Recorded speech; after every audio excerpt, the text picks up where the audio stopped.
All right, everyone. We are back for episode 44 of Make Friends Radio, and today we are joined by my friend Billy Lane. He is a massive contributor to the Sacramento entertainment industry and has been providing some of the most memorable drum and bass parties since the mid 90s and is now working in kind of the club industry on top of that and hosting events like Midtown on Monday and all those type of things. So please welcome my friend Billy Lane. Hey, thanks for having me, man. Yes, sir. I'm happy to have you here. I know you're doing big things right now. I just wanted to get a chance to kind of talk about how you're coping with everything. Uh, Not necessarily big things, different things this year. Different things, yeah. Yeah, not all of it's bad. But the obvious to point out is, because of COVID, live events are done, and they've been done since March. Yeah. And I have a career in the live events industry. Beyond DJing, I'm in my 40s now.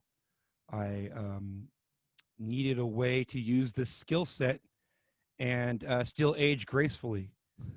And so a few years ago, I pivoted more into live event production, doing stuff for corporations and political parties and different organizations, and being more of like the sound guy, I guess would be the right way to Hmm. put it, um, and not the selecta per se. And that side of things has been able to continue to fund the 916 Junglist that you mentioned from the, starting off in the 90s and going 20 some odd years till today. So basically, just super involved with everything that just is not able to continue at the moment. Right. Yeah. All of my skill set is centered around an industry that is on hold right now. Man, that's got to be so tough. Well, It's frustrating only in a couple of aspects. Obviously, the financial hit sucks. Like I've never experienced anything like this. Even the 2008 uh, financial crisis that I was part of as well wasn't this bad, because at least I still had a career that exists, you right? could still go out. You could still play. You could still do Right. that thing. Just now you just can't. And even when everyone was losing their houses, they were spending their last dollar at the bar to have a good time, Yep. right? And so this is a whole different scenario, obviously, than that. It's been tough. Yeah, we'll jump into that a little bit more here in a sec, but I kind of want to give a little bit of a background as to kind of your namesake, the DJ Billy Lane of 916 Junglist. Can you give us the origin story? I mean, what is, for those people who are just finding out about that or just tuning into your amazing Twitch channel for the first time, what's the history? What's the origins? Where did it come from? How long did it take to get here? All that. Awesome. Appreciate that. Well, my name is really Billy Lane. It's not a moniker. It's not a stage name, and it's actually Billy. It's not William. So my legal name is Billy Lane. So I got to quit calling you William online. You can call me William. It's fine.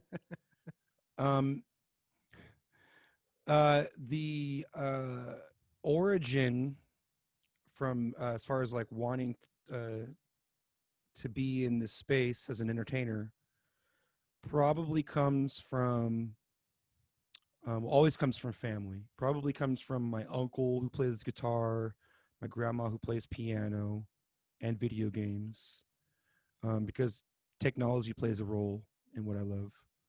Um, and my uncle Mark for being a record collector. My uncle Robert for being a record collector. Those were all of my family inspirations as a child. And you said go all the way back. And so like I don't know what a lot of other people did when their families would get together like at a holiday or something like that, but we would gather around the piano and all play music together. That was like something that we all did. Someone would grab a harmonica, someone would grab a guitar, someone would be banging on the wall, someone would be playing the piano, and we would all just have this like family music jam session. And like it's all of my earliest memories are like of that, and That's took dope. it for granted. Like I thought that's what everybody did. You know what I mean? And it's obviously it's a kind of a unique thing. I've heard of a lot of families that do that. But so the idea of like performing and music creation and celebrating through music is been in my family for years, all growing up. As far as the DJ aspect goes, I identified with that as a child of the 90s. I'm sure if I was a child of the 80s, I probably would have picked up a guitar. As a child of the 90s, as an adolescent, as somebody who's at a certain age, you're always looking for something unique that you identify with, that is a statement of who you are, right? Mm-hmm. And so for me, I'm being a nerd and being into music. I fell into what ultimately became DJing, um, and that happened like through middle school and then going into high school. Um, and it was about collecting music with friends and trying to one up on your friend for having the new one first, and um, having a couple of tape decks and a house party and playing music for friends, and even being in your car and having a book full of cassettes, or a case full of cassettes, and playing compilation cassettes in your car with for your friends and shit. You know what I mean? Like all that stuff, like has always been around. So like when they say like when did you start DJing, it's hard to like label it. But I guess my first gig was in like '95, as DJ Billy Lane, and that's in radio. I was on cable radio. I had a show called The Unknown Future, and it was on KCBL 88.7 back in '95. And KCBL is part of what was then called Sacramento Cable, now owned by Xfinity Comcast. Where did the B-side moniker come from? So a little bit later, as I'm DJing at this community radio station that I'm paying to do, I didn't get paid. I don't know if it's like cable access. Like Wayne's World. Every town had cable access TV, right? It's in Sacramento is channel 17 and 18 growing up, and those were shows that were put on by people who paid to have a show on that channel. It's kind of what YouTube and Twitch are now in a lot of ways, but back then it was cable access, right? That's what the story of Wayne's World is, right? Two guys have a cable access show and they get sponsored by a major arcade company and they blow up and they become like this huge success. That's the same story of somebody becoming famous on Twitch or YouTube just from a generation before, okay? And so cable access was like the way that I had the ability to get my shit out. And I started meeting up with other people who were doing community radio, and I fell into this radio station, radio station in Davis, as another community radio station through a college, UC Davis, KDVS, and I started meeting people who were also in radio but broadcasting over at KDVS. Right, I keep looking over there because you're over here for me, but I have to look at the lens so I'm looking at you. So at KDVS, in Davis, there was a record shop called CD Research. All right. And CD Research was an interesting kind of shop. And I knew immediately I wanted to get a job there, and I got a job there within like 2 weeks of finding out that the shop existed. I got a job at CD Research, and all these other broadcasters that work at KDVS are also working at CD Research because we're all music nerds. And the thing about KDVS, I'm getting to the B-side point, I promise. The thing about KDVS and CD Research in Davis was that at CD Research, you know how like at the old record store, you go into the record store, you have the ability to flip through the shelves and pick the music that you like. Maybe you have the option to listen to it, or maybe you don't, depending on the store or the format. If it's a sealed CD, you couldn't listen to the sealed CD at Tower, right? Unless they had it at a listening station on the wall or something like that. The way that CD Research worked that was different was all the music was behind the counter. You didn't have access to any of the music. You walk up to a bar with its bar stool and a CD player and a pair of headphones and a catalog of everything that we had, the entire library of everything that we had in the store, okay? And so say like, let's be relevant to the time. Say like a new Mazzy Star CD was coming out, and somebody that goes to, UC Davis wants this new album, right? So this person goes into CD Research, asks for the new Mazzy Star album, course I have the new Mazzy Star album. Somebody's texting me like crazy right now. Of course I have the new Mazzy Star album. So I pull that out, but I also pull out an Alanis Morissette album or a Fiona Apple album or something else that I think that maybe if they're not familiar with this artist, they'll like this stuff as well, right? Mm-hmm. Suggestive sales is what that's called, right? iTunes kind of does it with an algorithm now, right? If you like this, you'll like this. With the human versions of that. And so the person who hired people at the store would purposely staff the store with people who liked completely different types of music. So every employee liked a specific kind of music, and the person who they were working with did not listen to that music at Smart. all. You get where I'm going with this? Yep. And so what he did with all of his employees is he made us make top 10s for everything that we like that week. And those top 10s were posted all around the store of every single employee. So I knew that if somebody came in that liked folk rock, oh, Bobby's likes folk rock. Let's look at Bobby's top 10 and see what folk rock Bobby has to say for this guy who's asking for a Grateful Dead live at bootleg or something like that, right? And so I would have to, not even knowing the music, be able to look at folk rock Bobby's picks and have a good guess as to what this person might like. And not only that, it's a person who's passionate about this music, and that person, as you know as well as I do, if they're a DJ, they're keeping it real to a certain degree. So there's like deep cuts in there. There's albums that maybe an artist that you're completely unfamiliar with, but is in that vein, and you're going to turn them on to some shit, right? Mm-hmm. Like, so I was known for being the person who hated the singles, the A side of the single. I always recommended on my top 10s the B side of the single, that when the singles would come out, like, yeah, the A side is good, but man, that B side is legit. And you're not going to hear that B side on the album. Like that happened a lot back then, right? Mm-hmm. Where the B side cut had the track on the album, or wasn't on the album, right? So they started writing my name on the board as B side Billy, and all of like my top 10s were B sides to like popular singles that were available then. So that's how the name B side came around. And I DJ'd under the name B side for a very long time, until I realized how common of a name B side is in the DJ world, and realized that I should probably just use my name. It sounds like a marketable name anyways. People always think my name is a stage name. It's a lot better than the name I came up with originally. Undecided. What was your original name? Undecided. That's right. Yeah. Everyone was like, "Oh, can I have that slot?" Well, no, that's actually taken by me. Oh, I thought they hadn't figured it out yet. Terrible name. Yep. Anyways, so with the 916 Junglist, I mean, tell me, I mean that's been a big part of Sacramento history and the dance music culture out here. Can you give us a little bit of story about 916 Junglist, what it means to you, what it means to the community? Absolutely. I'll give you a little bit of an origin story. The name 916 Junglist was originally, do you remember in the 90s buying full-on tape packs from parties? Yes. Like where it would be like 8 tapes in a giant VHS-looking case, and it had like 8 tapes or 6 tapes inside of it, and it was like live from a party, and it was the whole fucking party on cassette. Mm-hmm. Like, you know what I'm talking about? Like Yep. those tape packs.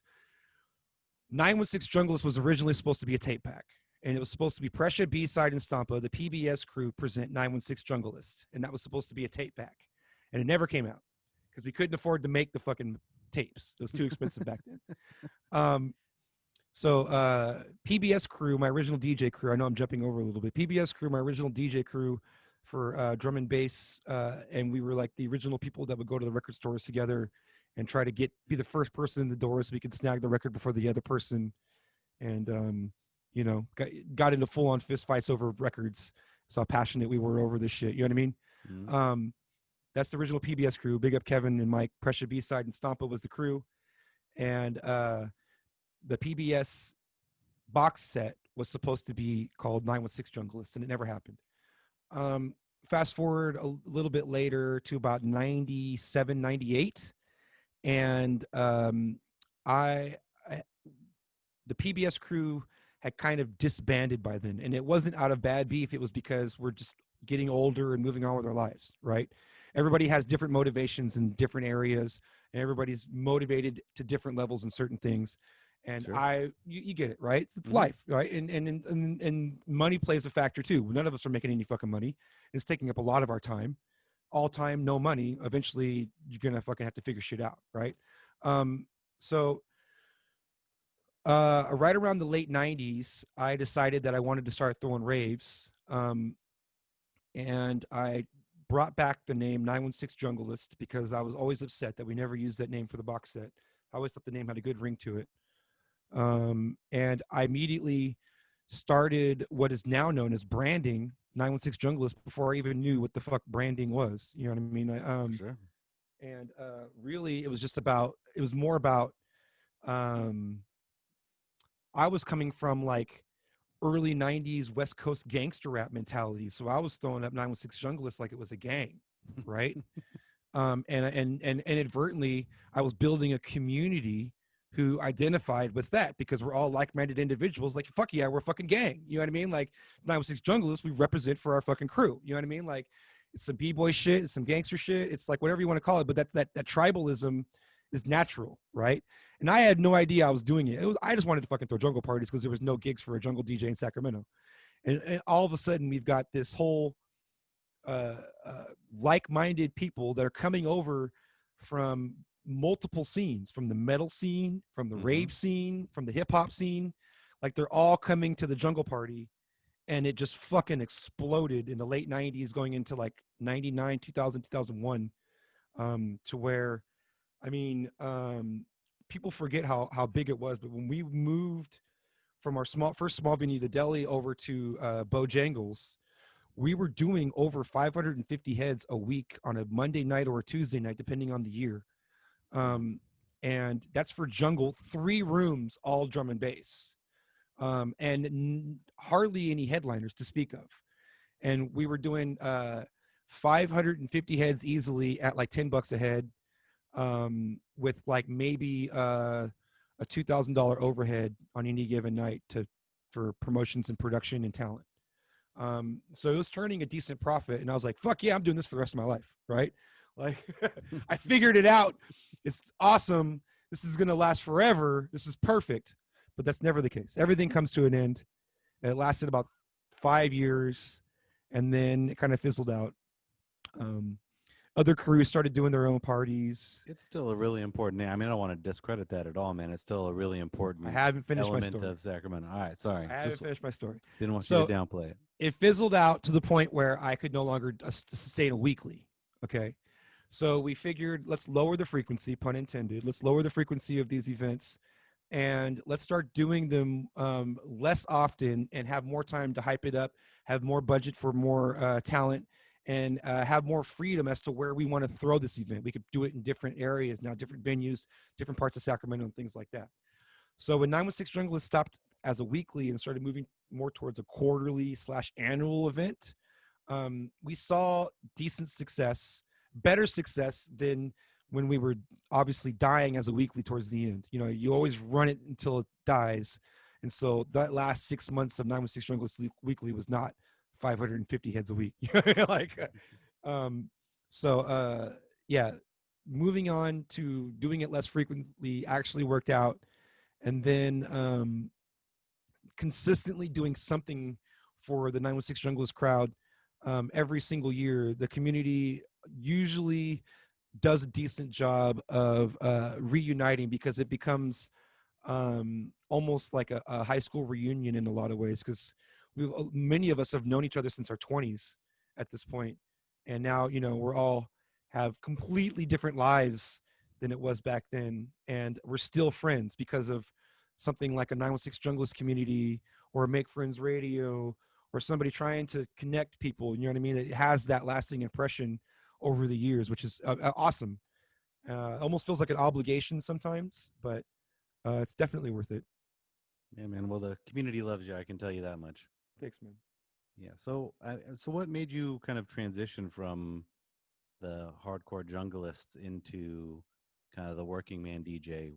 You know, throwing corporate events like you were saying, working in the private sector, even doing regular club nights, playing pop music. Mm-hmm. I'm on the radio too. Oh yeah, I'm forgot on. about that. I'm on commercial radio, #1 in the ratings still for 10 years. Basically, what I'm doing is the most honest thing for me to be doing for myself. And some people have a hard time understanding that because it doesn't resonate with them as an individual. If I was just a jungle DJ,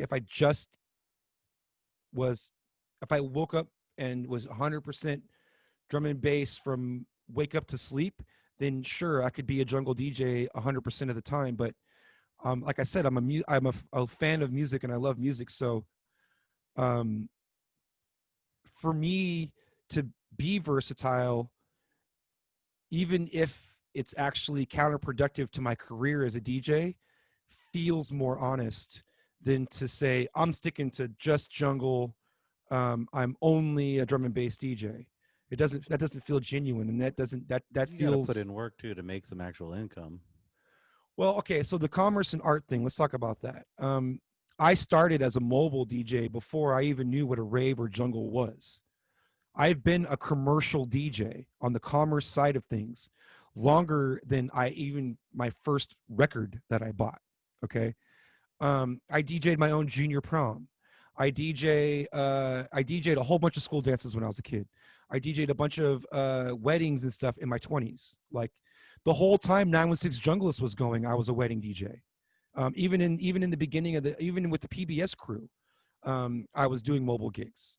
So like it's not like it's not like I just decided one day I'm going to sell out and start doing these corporate gigs. Like it's always been there. Always Like been a part of you. yeah, it's just people as they get to know me a little bit better, they start to find out more and more about me. And if they got to know me through the Jungle Avenue, eventually they find out that they're seeing my name other places. Just like if they found me at the Bottle Service Club, they start seeing my name on these other flyers that don't look like naked chicks in martini glasses, and they wonder what the hell is Billy doing on this flyer. It's a similar situation, right? It's countercultures, you know what I mean? But as far as and as far as like art and commerce, that's what I like to call it. I like to maintain what I say is an honest balance of art and commerce. If you go too far into the art, that's amazing, but you're not going to make any money that way. So enjoy being poor, and maybe your family can live off of your riches when your art is invaluable after you die, right? Yep. And if you swing all the way to the commerce side of things, well, then you're selling your soul in order to make somebody else happy, and you're sacrificing your creativity and your art in order to appease the commerce, right? You're diluting your art in order to make everybody happy. And on the extreme side of things, that is, first of all, dangerous to your mental health, and second, it's just not a way to live. It's not honest. It's just weasel kind of shit, right? Yeah. So to me, I like to maintain a good balance. And an analogy I've used in the past, and this is somebody that I know personally, a buddy of mine, he blows glass pipes for tobacco use, right? Well, actually, no, it's recreational now. He blows glass pipes for weed, okay? And my man is an amazing, amazing, amazing glass blower, okay? He has every ability to make some incredible glass structure vase thing that you would just gawk over, and it would be a priceless, beautiful piece of art that nobody will buy. But he can make these little knockoff weed pipes that takes him 2 seconds to make 12 in a row, right? And he can sell them for fucking $25 a piece when it costs him pennies in materials. And so that's the balance of art and commerce. Mm-hmm. So if he didn't sell a truckload of those little mini weed pipes, he would never have the funds in order to create the beautiful masterpiece that probably nobody's ever going to buy. Does that make sense? Yeah. And maybe somebody will come along and buy it. It'll be beautiful. But he wouldn't even have the ability to create that if he didn't feed the commerce monster in order to generate the revenue necessary to do that in this world, right? So I think that aspect is genuine and it's honest and it's how the world works, and there's absolutely nothing wrong with it. So that's where I'm at. Dope, man. Yeah. I support it always. I was curious kind I of. wasn't being defensive. I was just clarifying. Are you trying to fight me right now? Let's go. Damn. Breakdance battle like back in the day? No, but at one point, because I was heavy into the drum and bass thing big time, where I wasn't doing a whole lot of mobile gigs, made it all the way up to the EDC stage, did all the big festivals and shit, and it was amazing. Came home, realized that I like being home a lot more, and fell into the nightlife. We're more on the bottle service club bar, Mm-hmm. open format, I guess is what they call it now, scene of things. And that scene has been very good to me. There's good people there. For Um, sure. and there's it's not like a bunch of fucking Pauly D douchebags that like everybody thinks. Yes, those people exist, but we're talking about all people, and all people are everywhere, right? So there's even douchebags in the fucking jungle scene. You know what I mean? Like it's what it is, right? So Call um, names. Just kidding. Yeah, please don't. Billy Lane, what a douche. Damn, that's hella funny. Anyway, so with the entertainment industry, I know you've got a little bit more insight than a lot of other people. So being involved in that club and that bar scene, can you describe the overall impact from kind of a restaurant and bar standpoint, and what it was like to have to give up, the wildly successful Motown on Mondays, at least for the time being? It's dead. Yeah. Everything's dead. There's no money being made.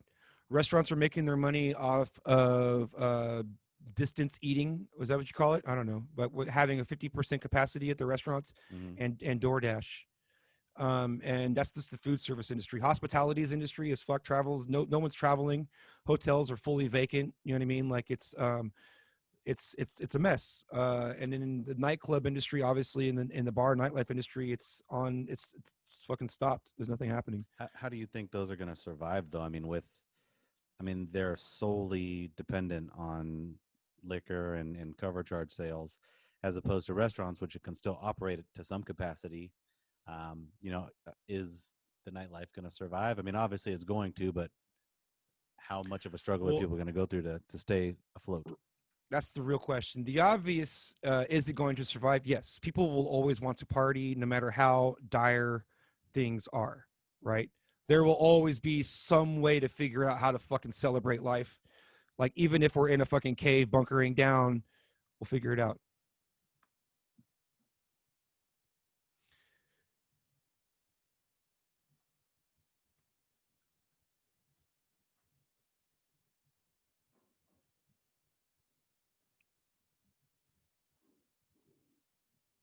He can edit this. You'll see the flat line in the audio.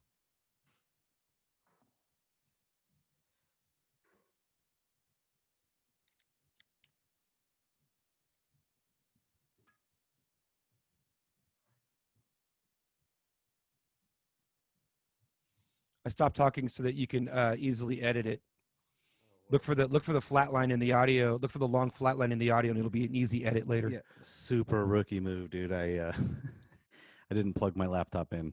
Oh, the battery is So going it down. started like flashing red, and I was like, "Oh shit!" Go. Emergency. Okay, what was the question again? Sorry. I think let me catch my breath real quick so I can not sound winded when I ask it again. I think we were saying something about surviving.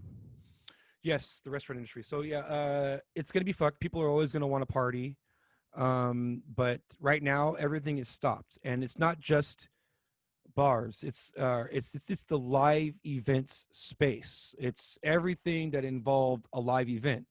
So anything that you went out and did is basically not happening. You can't go to a movie theater. You can't go to a bar. You can't go to a skating rink.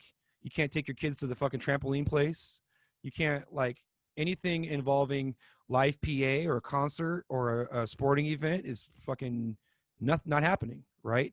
And because of that, what people and like what people don't understand is they think that the only people involved with those things are the ones that they see on camera.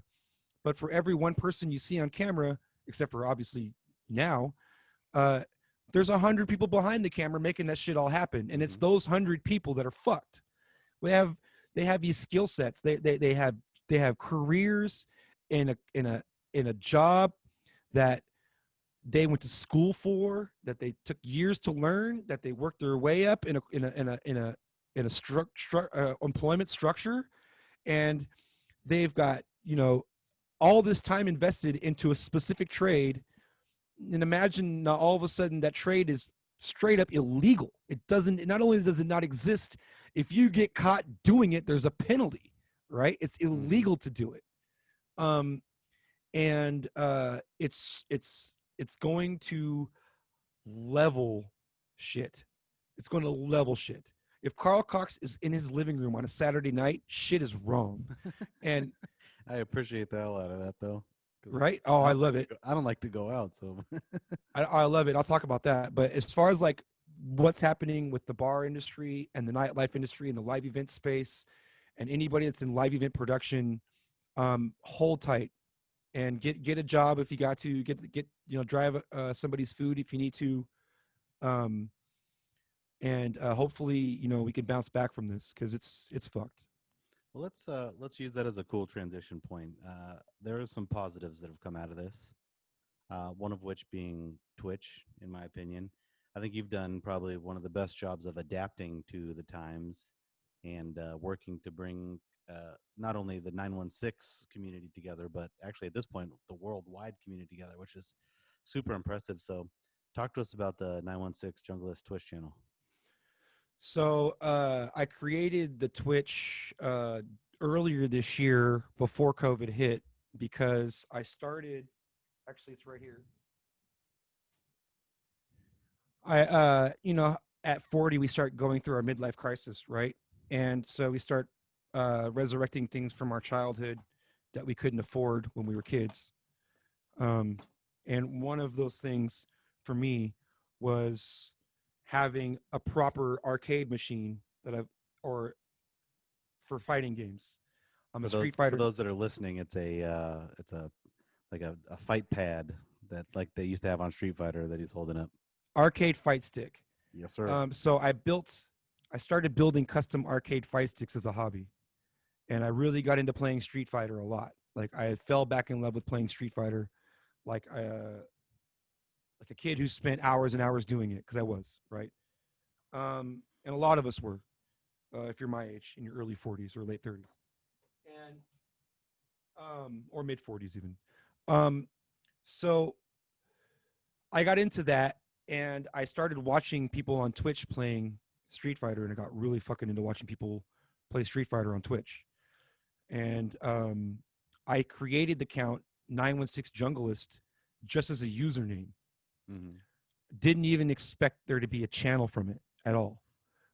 It's created as a username because it's the same username for my CFN, my Capcom Fighter Network name on Street Fighter. It's the same name. I'm 916 Junglist on Street Fighter as well, right?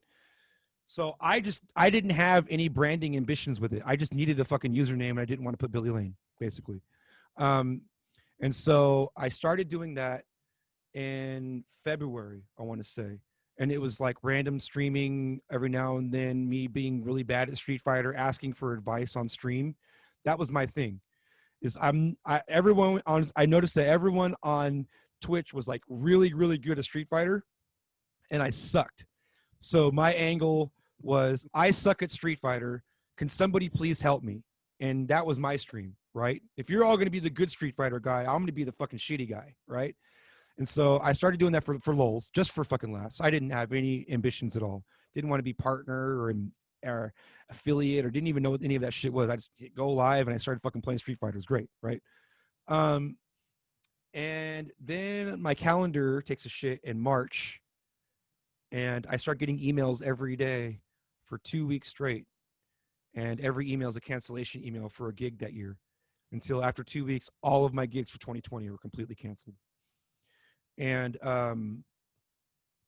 so I was left with fucking nothing to do. And on top of it, my position, I'm a contractor. I'm not employed by anybody. I'm my own boss, right?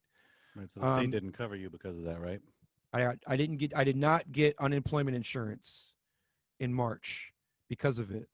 So I had to live off of my savings. Actually, for 3 months, I had to live off of my savings in order to float through this shit that I did not even expect to happen. And it happened overnight. You know what I'm saying? Like the week before, we were at Motown on Mondays laughing our fucking ass off. The next week, Motown on Mondays is fucking canceled. That's how fast it happened, right? We had no warning of it, right? And so I scrambled, and I tried to figure out ways to use my skill set as a DJ, and there was nothing there. And so I shifted my focus um, at first on trying to figure out a way to get a new job or receive some sort of assistance, financial assistance because of the pandemic. And so I started filing my paperwork for employment, getting denied. Started filing for small business grants, getting denied. Um, and things were looking pretty grim. And so I was basically ready to just go and get a labor job, just basically digging holes. You know what I mean? Mixing cement or doing something like really, manual labor. 20 years in the music events and tech space, and here I am throwing a shovel, right? Um, for like 10% of what I was making before. Um, and so I actually did go to work. Uh, I could say this. I went to work on a pot farm. I went to work digging holes on a pot farm, and I busted my back every fucking day Pick from up doing what you got to do, man. 5 a.m. until it got dark.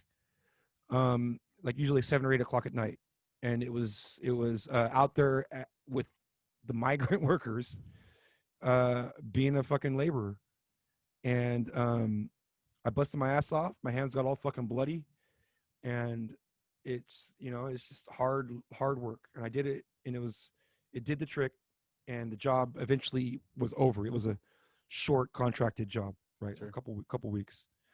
So once that job was done, I actually did finally figure out how to get unemployment, and so um, I got unemployment and did all of the paperwork. Hopefully, I did it right. It's the first. I've never filed unemployment in my entire life. Never, ever, ever. Even when I left Apple, and I paid into unemployment and could have, used it. I actually went straight into another job. It's like I'm one of those guys, right? I got to work. Mhm. So never having to deal with the process and having it be a new process, and on top of it, the office being bombarded with so many claims, like record number of claims. Um, And I got tax lost. and fraud now too. Yeah. I got lost in the shuffle for the first few months, and finally, and I was living off of my savings, literally. And it was how do I? So I had money saved not only because I'm a responsible person with my money. I try to be at least. Um, Also, I went through a divorce about 5 years ago, and so right now I'm living in like a one-bedroom apartment. I call it the middle-aged divorce guy's apartment. Um, there's many of us in this complex, trust me. And I was building my credit and my life back up so I can get back into home ownership and have established a decent credit rating so I can, live the life in the world that we're in. Um, and things were looking good going into 2020. My lease was up a couple of months ago, and by now I should have already moved out. Um, and that's not. I was looking for houses in February, um, and so I was hoping by like October it would be something that would be feasible to do by October, right? Um, that's a wrap. So that's not happening. Obviously, I spent not all my savings, but I spent a lot of my savings living for a few months and trying to figure out what I'm going to be doing with my life. And in all of that, I noticed that I missed DJing quite a bit, and I missed my friends even more. And so I took it to streaming, and I started DJing on Twitch and restreaming it out to different platforms and making tons and tons of mistakes. My first streams are garbage, like garbage. The streams drop frames, the audio's cutting out. I mean, you name it, it went. Whatever could go wrong, that shit went fucking wrong, right? And I just kept making sure that I learned from my mistakes every time.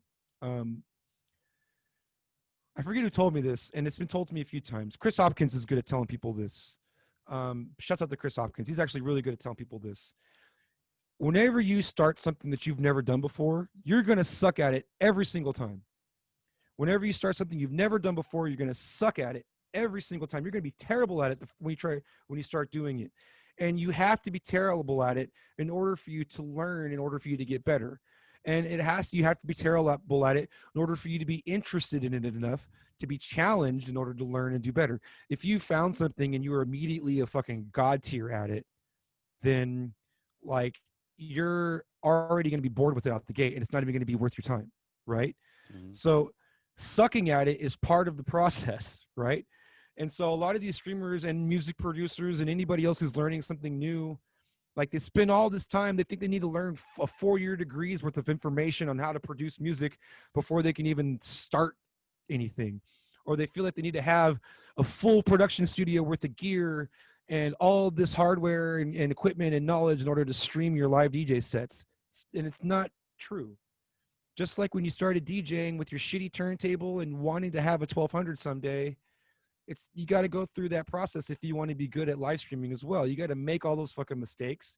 Your ass has got to show in public, and you got to learn from that fucking lesson, and you got to get better every single time. And your audience has to see you improving every time. Yep. And they'll identify with that, and they'll be with you for that ride. They're not looking for perfection. They're looking for somebody to fucking enjoy. And in somebody making mistakes is something that they can identify with. It's okay to make mistakes as long as you can bounce back from it, and you're a likable person all around. They're going to stick with you no matter what. You know what I mean? So, or a not likable person. If you're just a personality that somebody can relate to in some way or another, they like you or they don't like you. Those are equal strengths. Sure. It works out. I think that combination actually pulled together a really good group. I mean, you have quite a good selection of content on Twitch now, which I have to shout out Twitch, dude. It's become like my favorite thing. Twitch is my new radio. Before I would like drive downtown for 1 or 2 hours, have 1 or 2 beers, and then drive home. Now I can literally sit on the couch and travel the world to different DJs and met some really cool people. And a lot of it stems back from your damn show. I get recommended these damn channels. DJ Strobe, I think. That's the man out of Canada. He's the homie, dude. Is the shit. Yeah. I stay watching him. His Thursday show is like right up my alley. Just this like mid-tempo, down-tempo. Don't call it mushroom jazz, but yes. I wasn't going to call it that, but yeah. Mm-hmm. I just, as he plays, I just keep on hitting Shazam, just poking it. What is this? Right? What is this? Big up Strobe. Strobe's the man. Yeah, sorry, Strobe. I play that music almost immediately on my Saturday shows. Nothing wrong with being a resource. That's part of DJing. Yeah, dude. That dude's dope, though. But so the 916 channel has brought together this like worldwide group of people. Are these people that you had connections with before, or did you find them the same way that I'm finding people through networking and kind of just looking to see what's out there? Being an asshat in the chat somewhere. For sure. Basically, so as the 916 Junglist channel, as I'm making the mistakes and learning, I'm also starting to learn strategies from other streamers. And this is no secret. I've been saying this from the beginning. It's not a black science. It's not a secret sauce. It's not a mystery. Okay. All that I am doing is looking at what gaming streamers went through about 3 years ago and applying what worked for them now. I'm learning from their mistakes that they all made 3 to 5 years ago because they all went through this that long ago. Mm-hmm. And I'm applying it, what was successful to the most successful people, to my streams now. That's all that I'm doing. It's not a secret sauce. And what the successful thing that people are doing from back then is having real camaraderie. In other words, showing real support for the channels that you like. If you really like somebody's channel, subscribe to the channel, throw some bits, throw a donation, buy a shirt, wear it on your stream. You know what I mean? Like that kind of stuff is super important because eventually we all start meeting up and all of our audiences start intersecting. And if we have these lasting relationships with these other people, as they grow, you're going to be right there along with for the ride. And you see it A lot of these cats, they're like they do these like weekly group streams. Where did that come from? DJ's not DJing. They have these weekly group streams where they're all 5 years into it at this point, just sitting around having a fucking laugh. You guys remember back when we were talking about blah blah blah and blah blah blah? That shit was fucking comedy. They're in it like that far now. They've established these relationships for that long, and it's created its own ecosystem to where everybody's just exploding exponentially off of it because everybody's individual scenes are they're intersecting, right? And so camaraderie is really important. And don't fake the funk. DJs are really good at this. Having the fake camaraderie because there's a hidden agenda. They want you to raid their channel. They want you to big them up. So they're throwing these bits and they're vocal in the chat because they're seeking the props. They're fishing for the camaraderie. That's different. That's you're doing it wrong. And you're a smart person. You know the difference, and you can see it when other people are doing it. Yep. And it's we're not idiots. You know what I'm saying? And that shit gets fuck out. You know what I mean? But so real camaraderie, real support for people that you really back. You genuinely, Strobe's dope. Fuck yeah, I'm buying a Strobe shirt. You know what I'm saying? Like that kind of shit is real. You know what I mean? And then everything else is like the shit that you can find in a simple YouTube search, bro. It's fucking having a schedule, sticking to that schedule, setting your expectations to your streamers, having a level of self-awareness. You know what the streamers see when they're looking at you on the camera, and you know what they're looking for, and you're providing that to them in your fashion, and they appreciate you that for it. You're not fake. You're not a game show host. You're not some cornball, unless that's what you are. You're genuinely you, right? And people respect that. They can see the bullshit, and they like it when they don't see it, right? And so be genuine, be punctual, and don't think that you're only going to get discovered on Twitch. You have to create advertisement on other platforms, especially if you've already been building a network on these other platforms like Facebook, Instagram, YouTube. Mm-hmm. If you have followers and likes and shit on those networks, you should absolutely be promoting your Twitch channel on those networks in a way that those different networks, like when people, I call it the user experience, the way that we're used to experiencing things on those sites. So like an Instagram post would be a 30-second lull, like a funny meme or a funny video or something like that that you can swipe on through. Facebook, you got a few minutes. You can catch them with a tricky 3-minute. Though I deleted my Facebook. It's okay. It's okay. That shit got too much for me, man. I can't handle the opinions of people and just the negativity on there. It's part of it. I left just my login so I could be like, here's a flyer, and I'm out. Yep. It's part of it. I feel you. And then YouTube, usually it's about 10-minute content, and it's usually how-tos. YouTube has become like the how-to haven, right? For sure. I want to learn how to do this. I don't want to read an instruction manual. Who fucking posted about it on YouTube, right? Like, and so YouTube has kind of become that in recent times. It used to be more of a haven for kind of what Twitch is now, for open creative content and music and things like that. But now YouTube has sort of locked that down and is mostly a resource for how-to stuff. And I certainly hope that Twitch gets to continue or figures out how to make some kind of digital rights where we can continue this, because honestly, this is far more my platform than clubbing is. So the strategies from gamers, I'm answering your question. Strategies from gamers, I've been applying it for years, for 6 months now, and they've been applying it for years. And so I'm just learning from the mistakes of these cats and listening to them, for them telling me what works. Right now, we as a category, music as a category on Twitch, should be considered the same as Fortnite as a category on Twitch. Mm-hmm. I know that sounds silly to think of all of music and the emotion and the everything that goes into the music being in the same genre as Fortnite or Minecraft. But when speaking about Twitch, you have to put them in those same categories, okay? If we're talking about music on Twitch, let me bring it up. Actually, I have it in front of me. I'm not against that idea just in general, man. I feel like you're more likely to find stuff that's outside if you're only putting house in, you're only gonna find house channels. If you put music, you're gonna go across that dude who's playing Motown music or that guy who's got a dope jazz set, something you didn't even know that you liked, and automatically you find it. It's perfect. You're a fan. Somebody playing a You fall piano, into it. somebody like, Yeah, you know what I exactly. mean? Looking at Twitch analytics right now, just chatting by far has always been the number one thing on Twitch. This, us, this. This is the most popular thing on Twitch.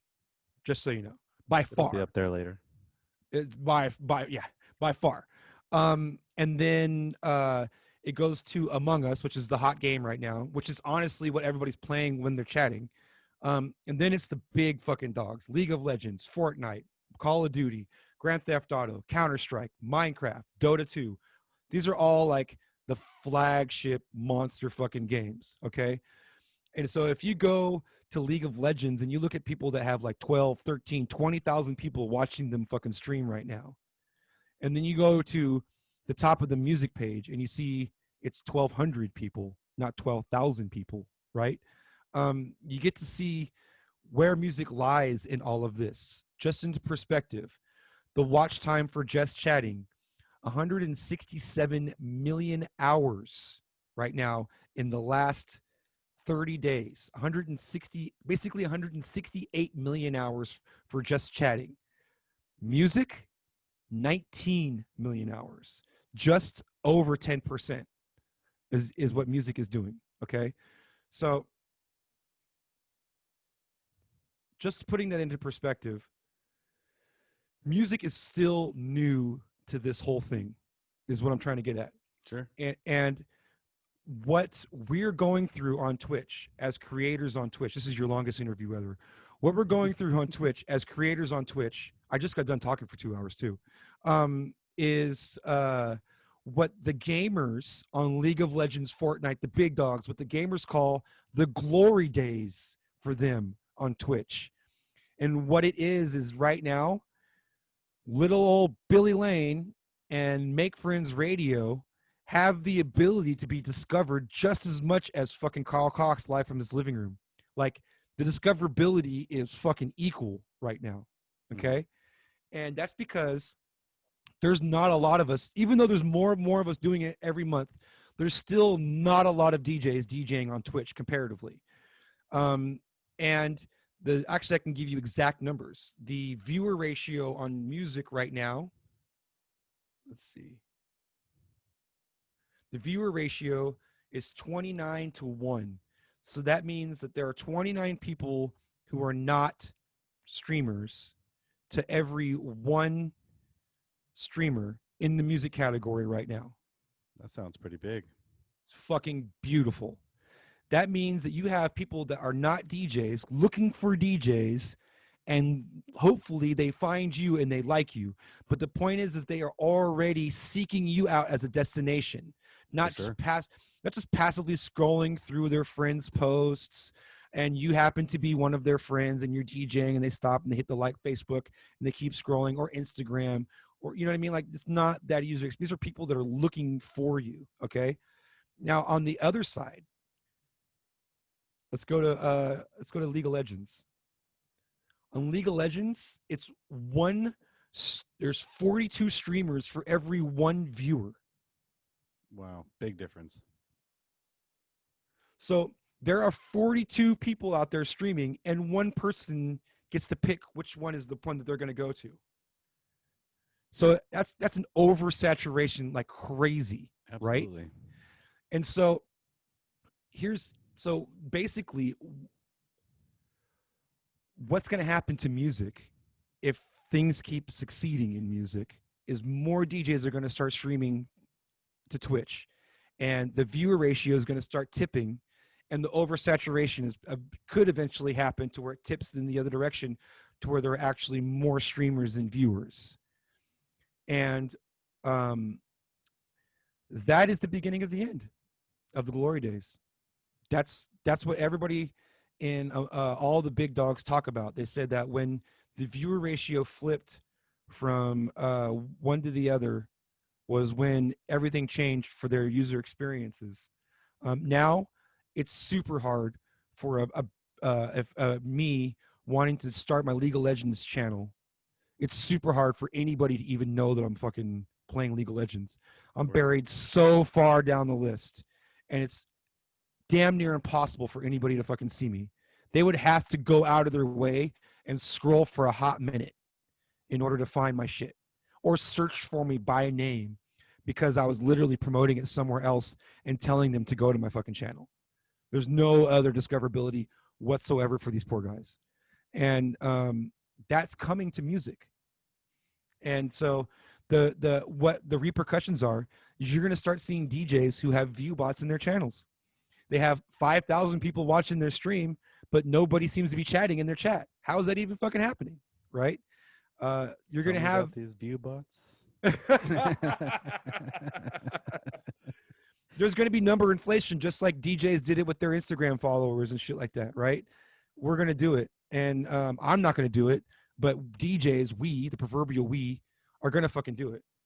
And they're just like gamers. Gamers are the same fucking people. In fact, most of us are also gamers. And so we're going to behave the same way. And as soon as it tips over, the camaraderie that you're seeing right now, oh, I really like this DJ. I'm going to follow this DJ.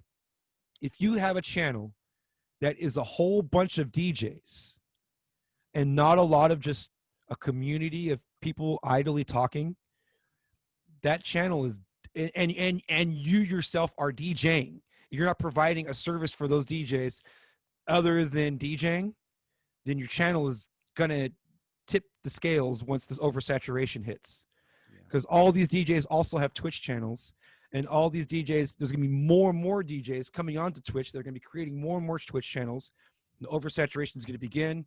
Your numbers are actually gonna start falling because of it, because everybody else is fucking streaming now, and it's the and you're gonna start seeing less and less of this kind of false, fake camaraderie in the DJ community, and underneath the thick layer of bullshit and dumbfuckery and DJing, there's actually a genuinely fucking dope community, and they're smart, and they're fucking, and it's tight knit, and we're finding each other.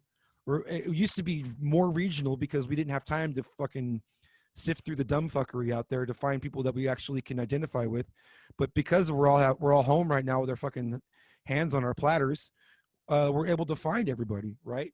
So we're starting to find real is recognizing real, and it's a dope thing happening on Twitch. The glory days are real, because if it wasn't for the glory days in League of Legends, those cats that are all sitting around in their fucking table of 20 in a fucking Zoom room, all having a laugh. Each of them has 20,000 viewers in their own individual channels, and everybody's broadcasting the same fucking team stream, right? Mm-hmm. That's coming to music too, but those relationships in League of Legends wouldn't have been forged if it wasn't for this past glory day era. So that's what we're in right now. So it's a great time to get in, especially if you're a fucking real ass motherfucker like you.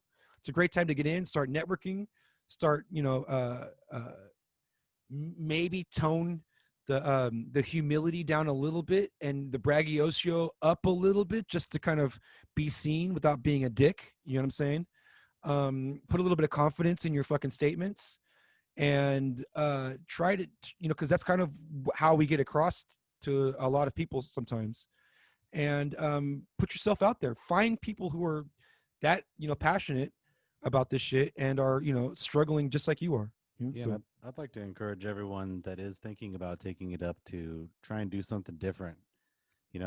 When you fall into a scene in a big city, or even I guess a medium city like ours, you kind of follow the trend and you end up playing the top 10 or top 20 tunes all the time.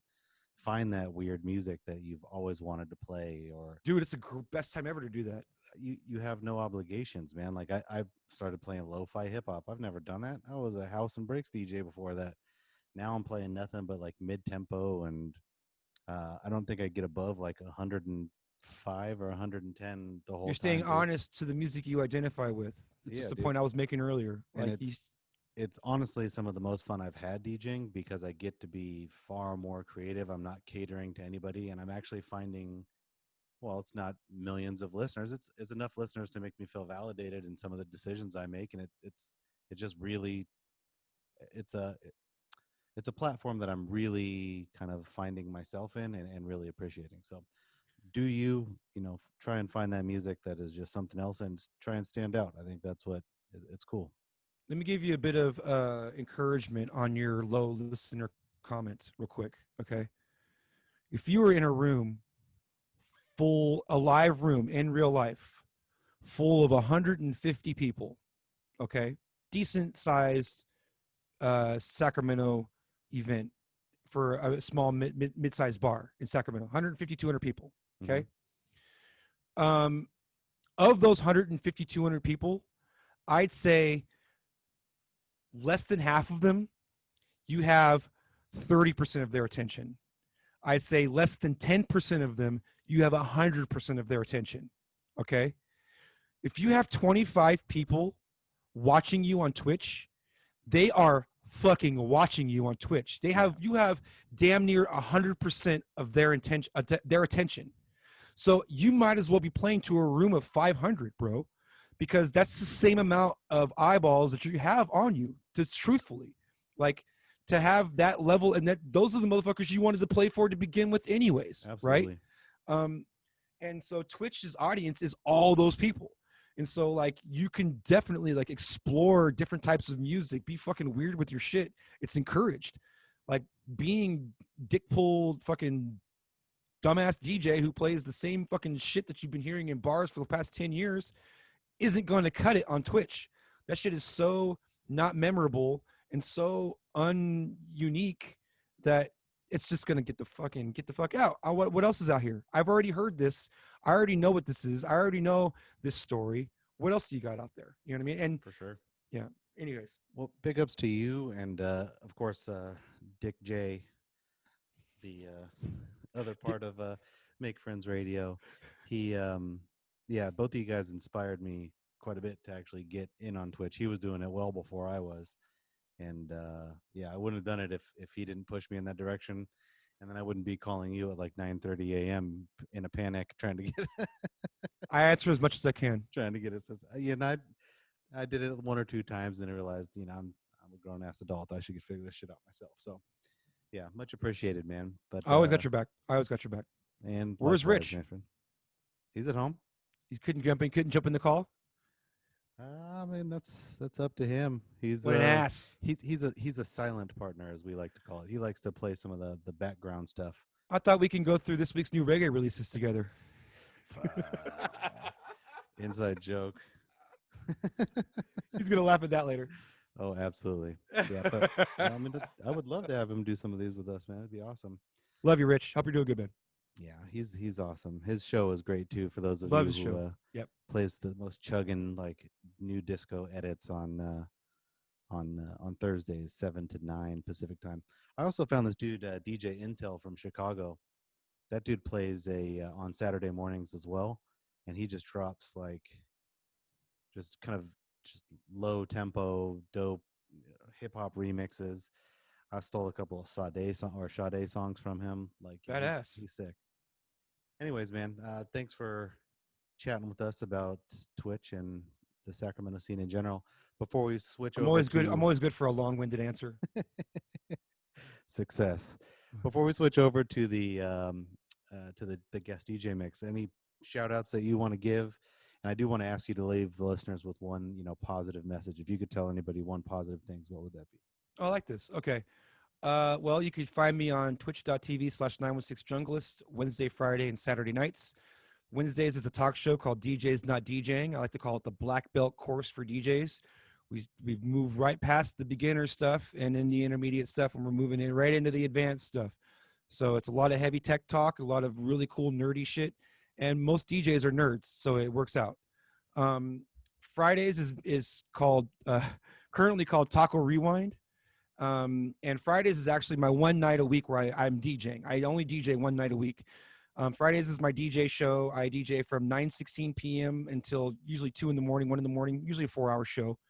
I play everything under the sun that I'm feeling at the moment. I've played 90s backpack hip hop party jams like raw bass and fucking salt and pepper type shit. Hmm. And I've done like crazy Comic-Con tangents. I've done silly um, different genre tributes and things like that, artist tributes. And of course, I play a lot of drum and bass, play a lot of original music that I made, and play a lot of my friends' original music, and try to get as creative as possible with the production elements. It's really fun. Saturdays is called Inside the Ride, and that is us trying to big up the drum and bass community on Twitch. It's a lineup event, a new DJ every hour, and we produce it like a show. So there's like a talk section in between every DJ. We interview the DJ that just went on. We tell funny stories. We do silly stuff with the chat. Just a little bit of a something to break up the DJ sets in between, and then we cut right back to another DJ for an hour, and then produce it like a television show in a lot of ways. And that's on Saturdays. It's called Inside the Ride. That's all on twitch.tv/916 Junglist. It's called the 916 Junglist channel. One positive thing that I would say to everybody out there. Let me think of a good one. Give me a second here.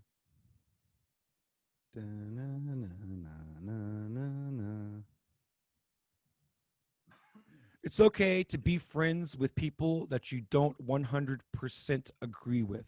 In fact, that is a beautiful, beautiful thing. So make friends with somebody that you maybe don't necessarily see eye to eye with all the time, and try to find the good in that person. I promise you, you will. Damn, that's deep.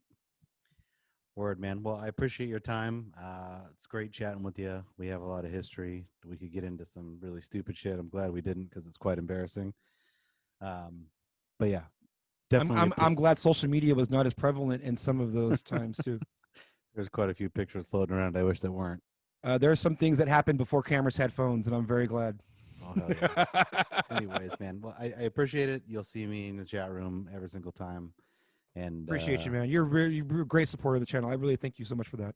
yeah, so of course, man. That's what we're trying to do with this whole make friends thing is just raise everyone up, and hopefully everyone sees that and jumps on the train, and we can make this thing happen.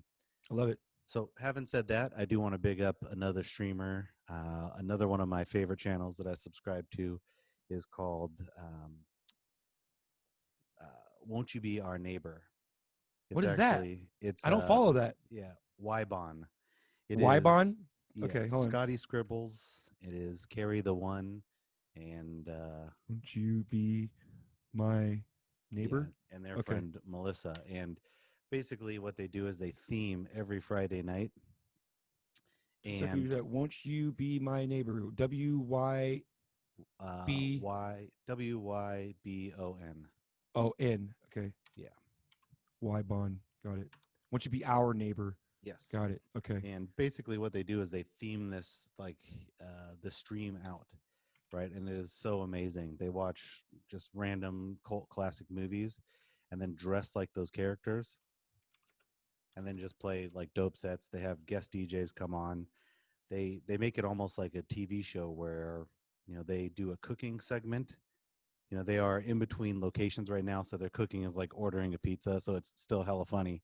But like they'll do like an actual dinner sometimes, cooking with Dude, I Cary. can't find it. I can't find it. I'll just You're link it you're, to you, you're bro. selling it so hard right now. Well, we got to get it right on the screen. I'm typing what you're saying.